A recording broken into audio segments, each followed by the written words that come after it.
ठीक है, तो ये क्वेश्चन पर हमने लीव किया था। 5 क्वेश्चन आपके बचे हैं 26 to 30। सवाल है कि इसमें से कौन सा करेक्टली मैच नहीं है आपका। ठीक है, मतलब कौन से बंदे को किस लिंक के साथ नहीं जोड़ा गया, ये आपने ध्यान रखना है। ठीक है, ये नहीं है कि मतलब किसने स्टार्ट किया था। जैसे आप देखोगे तो रियलिटी तो इसकी अलग है, मैं अगर आपको बताऊंगा, लेकिन यहाँ पर ये है कि मतलब किस बंदे का नाम किसके साथ जोड़ा गया है, कॉन्स्पिरेसी उसके साथ षड्यंत्र की तरह से वो एक रची गई चीज है। तो यहाँ पर आपके पास कौन सी चीजें, तो पहला जो है आपके पास भगत सिंह के साथ मेरिट कॉन्स्पिरेसी केस, ये कह रहे हैं। दूसरा रामप्रसाद बिस्मिल के साथ जो है आपका कराकुरी कॉन्स्पिरेसी केस कह रहे हैं। तीसरा चंद्रशेखर आजाद के साथ न्यू दिल्ली कॉन्स्पिरेसी कह रहे हैं। और चौथा जो है आपका सूर्य सेन के साथ कह रहा है ये चिटागोंग आर्मरी। ठीक है, तो आप इसका जवाब क्या देंगे, इसका जवाब आपके पास क्या बैठेगा, ये जवाब आपने देना है। जवाब आया है ऑप्शन ए। हेमंत जी ने दिया है। ठीक है, ये आपके पास ऐसा केस है जहां पर आपके पास जो है सवाल ये पूछा गया है कि किसका लिंक जो है मतलब किसके साथ जोड़ा गया। आप ध्यान से समझना, जैसे अगर मेरठ वाले कॉन्स्पिरेसी केस की बात की जाए ना, अगर हमें इनके बारे में पता होगा तो हम जो है इस चीज को जो है ज्यादा अच्छी तरह से कर पाएंगे। ठीक है, तो जो ये आपके पास है ये मतलब आपको क्लियर कट समझ में आ जाएगा कि डेटा जो है ये किसके साथ वाली बात की बात कर रहा है। ठीक है, न्यू दिल्ली की जो आपकी कॉन्स्पिरेसी है ये आपको अभी बताई गई। ठीक है, अभी कुछ देर पहले आपको बताई गई थी, तो आपने जो है इसका आंसर दे देना चाहिए था मेरे हिसाब से। तो आंसर इसका क्या होगा, सी वाला होगा। ठीक है, ये कॉन्स्पिरेसी अभी आपको बताई थी 1912 में, जो बम फेंका गया था ना लॉर्ड हार्डिंग के ऊपर, 1911-12 में करी गई थी। तो ये कॉन्स्पिरेसी आपकी थी रास बिहारी बोस वाली। ठीक है, अब हुआ क्या, हालांकि मेरठ कॉन्स्पिरेसी में जबरदस्ती इनको लपेटा गया, क्योंकि 1929 के वक्त में हुआ था। जितने भी काम हुए, हालांकि इन्होंने उनको मारा था, मारने के ऊपर हुई थी फांसी, मेन जो फांसी हुई थी। ठीक है, और साथ में इनके ऊपर एक्ट जो गिराया गया, जो लेजिस्लेटिव असेंबली में इन्होंने पेपर बम फेंका था। ठीक है, बटू किशोर दत्त पर इन्होंने वो भी फंसाया गया इनके ऊपर। साथ में मेरठ कॉन्स्पिरेसी में आपको बता दूं, असली जो व्यक्ति थे ये थे कम्युनिस्ट पार्टी इसको स्टार्ट करने वाली मेरठ कॉन्स्पिरेसी, SA डांगे और आपके शौकत उस्मान अली। शौकत उस्मान अली, ये नाम आपने ध्यान रखना है। इनका लिंक सीधा सीधा मेरठ कॉन्स्पिरेसी के साथ है।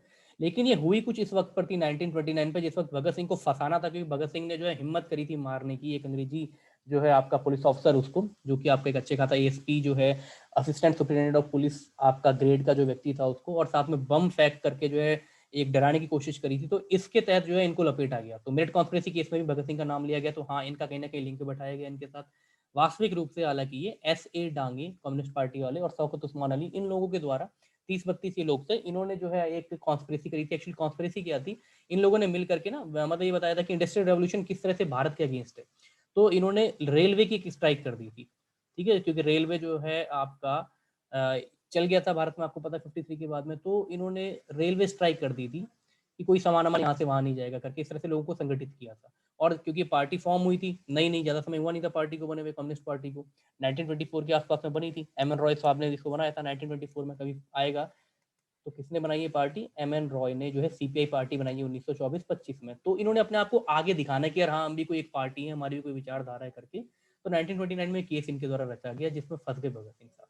काकोरी वाला केस तो आपको पता ही है, जो आपके जो आर्मर्ड जो भी आपकी ट्रेन जा रही थी, जो आपका असला बारूद जा रहा था, आर्सनल जो जा रहा था आपका, उसको जो है लूटा गया। रामप्रसाद बिस्मिल और अशफाकुल्ला खान, दो लोगों को है ना, चंद्रशेखर आजाद का भी नाम इसके साथ जोड़ा जाता है, लेकिन जिनको फांसी हुई वो थे रामप्रसाद बिस्मिल और अशफाकुल्ला खान।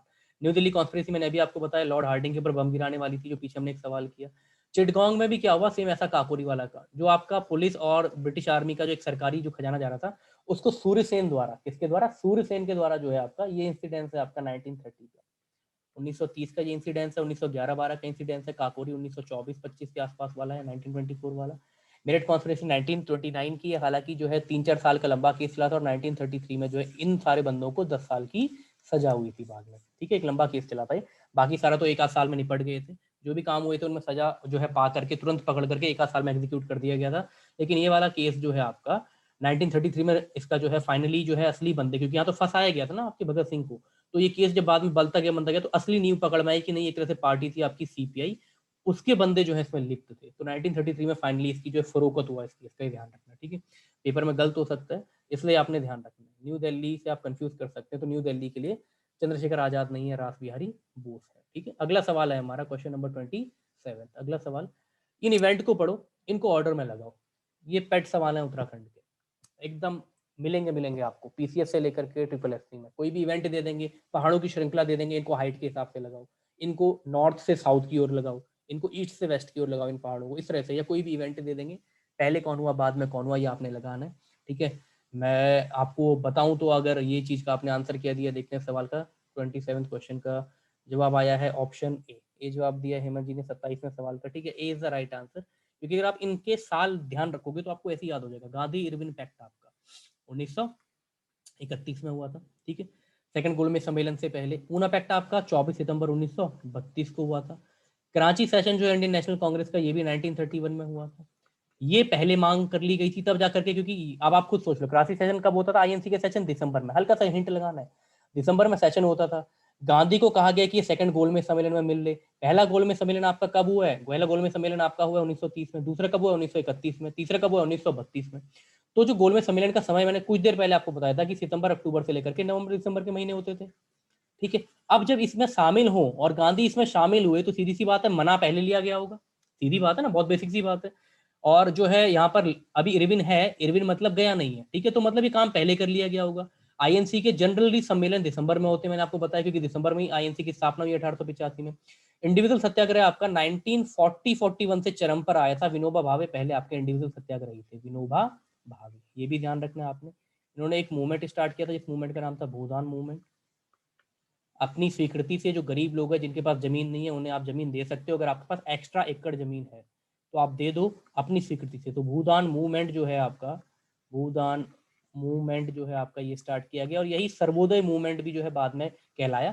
सर्वोदय मूवमेंट जो है आपका ये कह लो भारत की आज़ादी की बात।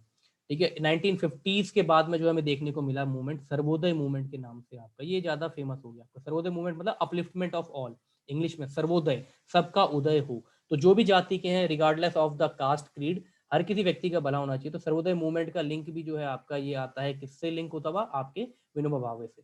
मूवमेंट की आपके पास आएगी किस जगह से, तो हैदराबाद में जो है इस मूवमेंट की जो है इन्होंने स्टार्टिंग करी है, ये बात आप ध्यान रखेंगे। भूदान मूवमेंट सर्वोदय मूवमेंट का लिंक विनोबा भावे से। विनोबा भावे जो है अनुयायी थे किनके, आपके महात्मा गांधी के, पहले इंडिविजुअल सत्याग्रही हैं ये, फर्स्ट इंडिविजुअल सत्याग्रही। इसके बाद तो बहुत सारे लोग सत्याग्रही बने।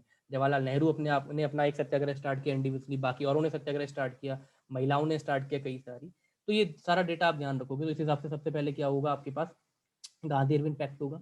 इसके बाद जो 1931 में आईएनसी का सेशन हुआ है आपका, वल्लभ भाई पटेल वाला कराची सेशन इंपॉर्टेंट है आपका। ऑब्जेक्टिव रेजोल्यूशन पास किया गया फंडामेंटल राइट को लेकर के। मोहम्मद इकबाल ने कहा है पाकिस्तान नाम से अलग एक चीज बननी चाहिए। फिर आएगा सेकंड नंबर पर पूना पैक्ट 1932, और फिर आएगा चौथा आपके पास विनोबा भावे 1940-41। ठीक है, तो डेटा ध्यान रखना है ना। 1930 के बाद भी हुआ है, 1931 वाला है ना ये, 1931 का 30 में नहीं हो पाया, मैंने आपको बताया था ना, क्योंकि जैसे ही उन्होंने झंडा लहराया, जवाहरलाल नेहरू ने 1929 में कहा कि हम इंडिपेंडेंस मनाएंगे, पूर्ण स्वराज मनाएंगे, और इंडिपेंडेंस डे कहेंगे हम 26 तारीख को, 26 जनवरी 1930 को। तो ये सारे के सारे को पकड़ लिया ना, इन सबको जेल में डाल दिया, तो सेशन हो ही नहीं पाया, तो जेल में ही रहे, 1930 का सेशन हो नहीं पाया। और जो है आपका सारे के सारे जेल में चले गए थे ना। गांधी को भी जो है डांडी यात्रा के बाद फिर बाद में फिर आपको पता ही है सीधे जेल वाला काम हुआ था उसके बाद। तो कोई मेजर नेता बाहर थे ही नहीं उस वक्त पिक्चर में आपके पास, है ना।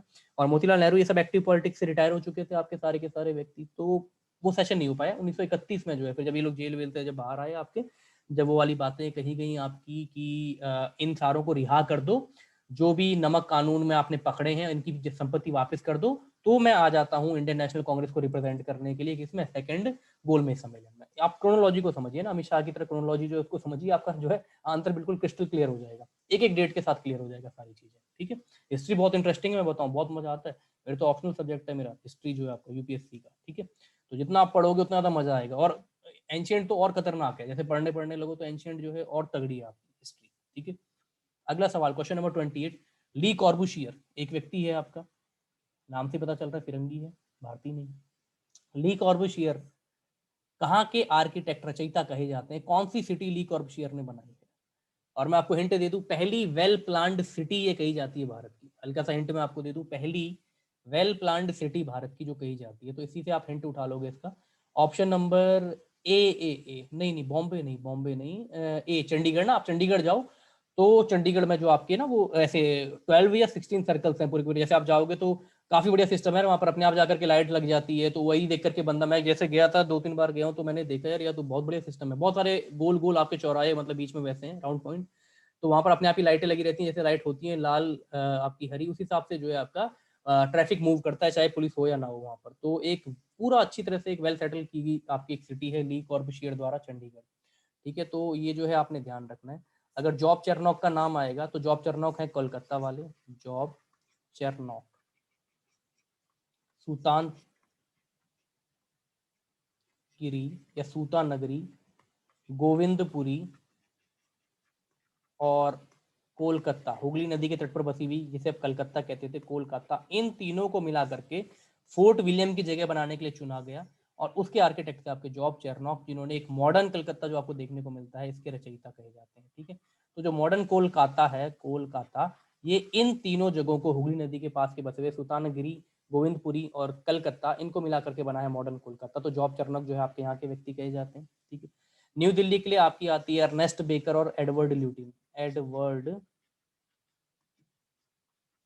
ल्यूटिन्स और अर्नेस्ट बेकर, ठीक है। ये आपके आर्किटेक्ट कहे जाते हैं यहीं के। और जो है ये जो है आपका एक ये कह लो कि आपका यहाँ पर एक आर्किटेक्चर ब्रिटिश वाला ही आर्किटेक्चर है, वहीं के जो है बंदे बुलाए गए, कई सारे बंदे हैं, पर्टिकुलर कोई नाम जैसे मतलब है नहीं इस पे स्पेसिफिकली मुंबई बनाने वाले के लिए। जैसे चेन्नई के लिए तो आता है आपका फ्रैंकिसिस डे का, ठीक है, ये ध्यान रखना। चेन्नई बनाने के लिए नाम आता है फ्रांसिस, FRANCIS, फ्रांसिस डे। ये वो व्यक्ति कहा जाता है कि जिसने जो आपकी चेन्नई है, जो मद्रास हम कहते थे, उसकी जो है स्थापना करने का नाम जिसका आता है। बाकी ये जो है आपके कुछ आर्किटेक्ट जो है ग्रीक के आर्किटेक्ट थे, कहीं के आर्किटेक्ट थे। तो जो एक चलता था ब्रिटेन में आपका जिस तरह से ढांचा चलता था बड़े बड़े पैलेस बनाने का, तो उसी हिसाब से जो आपका विक्टोरिया टर्मिनल या छत्रपति शिवाजी टर्मिनल आपने देखा होगा, या आपने बॉम्बे म्यूनसिपल कॉर्पोरेशन देखा होगा, उसकी बिल्डिंग जिस तरह से बनाई गई, तो उस आर्किटेक्चर को मुंबई में बनाया गया, ठीक। बाकी और सिटीज के जो बताएं आपने ध्यान रखना है। अगला सवाल क्वेश्चन नंबर 29, गोपाल कृष्ण गोखले, गोपाल कृष्ण गोखले जो कि आपके महात्मा गांधी के राजनीतिक गुरु थे, इन्होंने साउथ अफ्रीका में गांधी के बुलावे पर जो है यात्रा करी है। तो ये किस वर्ष में करी है ध्यान रखना है। पेपर में ऐसा आ सकता है कि गोपाल कृष्ण गोखले आपके साउथ अफ्रीका किसके आग्रह पर गए थे, ठीक है। तो ये डेटा आपको ऐसे ही क्लियर हो जाएगा, है ना। अब क्योंकि क्योंकि इस सवाल में कुछ ऐसा छोड़ा ही नहीं मैंने, जब ये वर्ड लिख दिया गांधी इन्विटेशन, तो आप खुद कहोगे सर 1915 में तो ये भारत में आ चुका है, 1915 भारत में आ चुका है। तो जो बच्चा पढ़ रहा है अभी अच्छी तरह से जीएस पढ़ रहा है, वो समझ जाएगा लॉजिक लगा करके कि सर ये तो जवाब हो ही नहीं सकता। तो इसका आंसर क्या होगा 1912, क्योंकि 1893 में यहाँ से निकल गए थे साउथ अफ्रीका। हालांकि 1901 से 1903 के दरमियान ये भारत आए थे, और जब ये भारत आए थे तो गोपाल कृष्ण गोखले के साथ ही घूमे थे। तो गोपाल कृष्ण गोखले ने इनको इन्फ्लुएंस किया, तो इन्होंने इनको अपना राजनीतिक गुरु मान लिया। अब जब ये फंसे वहां पर आपके मझधार में, जब इनको लगा कि यार कुछ चीजें खराब सी हो रही हैं, ये सफल नहीं करा पा रहे हैं कई सारी चीजों को, तो इन्होंने अपने राजनीतिक गुरु को ध्यान किया और 1912 में इन्होंने बुलाया इनको, गोपाल कृष्ण गोखले को, कि थोड़ा सा मैं विचलित हूँ, परेशान हूँ। हालांकि वहां पर आपके फिनिक्स फार्म, टोल्स्टॉय फार्म, इन सब की स्थापना कर चुके हैं गांधी। तो थोड़ा सा जो मझधार में लटके हैं उसमें जो है अपने गुरु को याद किया जाता है। तो उस वक्त इन्होंने इनको याद किया और इनको वहां पर बुलाया, जिसके आग्रह पर ये यहाँ पर गए। और फाइनली जो भी चीजें सब करके फिर बोयर्स वॉर आपका चल रहा था वहां पर, उन सब में एक पार्टिसिपेशन करने के बाद 1915 में भारत आए, जिसके लिए इनको केसरे हिंद टाइटल दिया गया लॉर्ड हार्डिंग के द्वारा, ठीक है। तो option A is the right answer. बहुत आराम से आप एलिमिनेट कर सकते हो इस सवाल को। तो अंतिम सवाल हमारे मॉडर्न इंडियन हिस्ट्री का आज का सवाल आपका ये सवाल है कि आपके अलावर्दी खान, थोड़ा सा टफ क्वेश्चन डाला गया, अलावर्दी खान के बाद आपका कौन सक्सेसर बना। तो मैं बात बता दूं, ये हिस्सा हो रहा है बंगाल का, क्योंकि बंगाली गढ़ था आपका मेन। तो अलावर्दी खान के बाद में वो कौन सा व्यक्ति है जिसने सत्ता संभाली आपकी, ठीक है। क्या वो मुर्शीद कुली खान है, क्या वो सादत खान है, क्या वो असफ उद्दौला है, क्या वो सिराजुद्दौला है। वो कौन सा व्यक्ति है जो अलावर्दी खान के बाद में लीड किया। तो हेमंत ठाकुर जी ने जवाब दिया सिराजुद्दौला, तो Siraj-ud-Daulah is the right answer, option number D. नहीं नहीं, मुर्शीद कुली खान नहीं। अब आपको ट्रैक में बताता हूँ क्या चीज है। 5 आपने ध्यान रखने हैं जो बंगाल में रूल करने आए, ये 5 व्यक्ति ध्यान रखने हैं। 5वां व्यक्ति है सिराजुद्दौला, बैटल ऑफ प्लासी वाला, ठीक है। ये है बैटल ऑफ प्लासी वाला। इससे पहले 4 व्यक्ति थे यहाँ पर। पहला जो व्यक्ति है ये आपका मुर्शीद कुली खान है, मुर्शीद कुली खान, जिस वक्त फर्रुखशियार द्वारा 1717 में जो है फरमान दे दिया गया है आपका व्यापार करने का, ठीक है। मुर्शीद कुली खान ये बंगाल का जो है आपका गवर्नर टाइप का समझ लो, ठीक है। तो ये क्या था, ये वो व्यक्ति था जिसने अपना जो पहले राजधानी हुआ करती थी बंगाल की डेक्का, यहाँ से शिफ्ट करी कहाँ पर, मुर्शिदाबाद।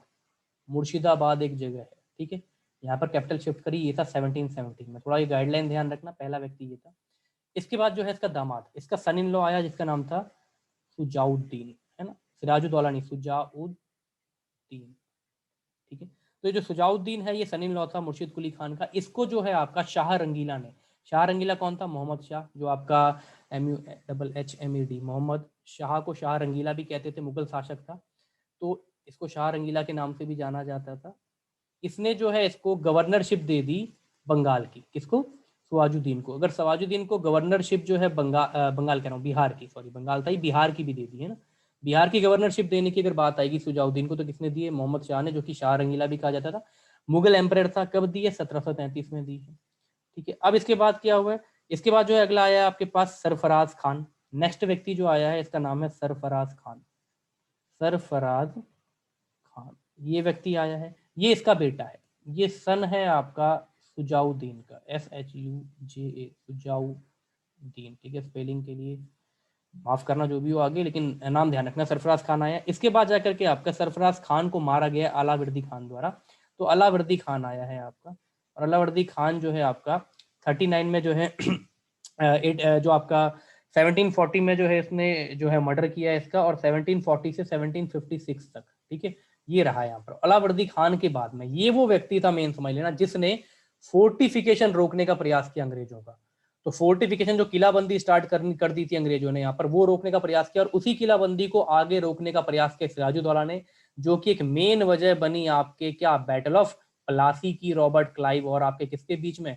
सिराजुद्दौला की आर्मी के बीच में, बंगाल की, है ना। एक ब्लैक होल ट्रेजेडी हुई थी, जिसमें जब आपका रॉबर्ट क्लाइव लड़ने के लिए गया था कर्नाटिक वॉर में, नीचे साउथ में डाउन द पार्ट में फ्रेंचों के साथ, तो इसने यहाँ पर इनके कुछ सिपाहियों को पकड़ करके फोर्ट विलियम में एक छोटी सी जगह थी, वहां पर कुछ बंदों को जो है एक छोटे से कमरे में, जहाँ 6 बंदे होने चाहिए थे, वहां पर जो है 150 के आसपास बंदे रख दिए थे। और बाद में ये कहा था रॉबर्ट क्लाइव ने कि 120 के आसपास बंदे सफोकेशन से मर गए वहां पर।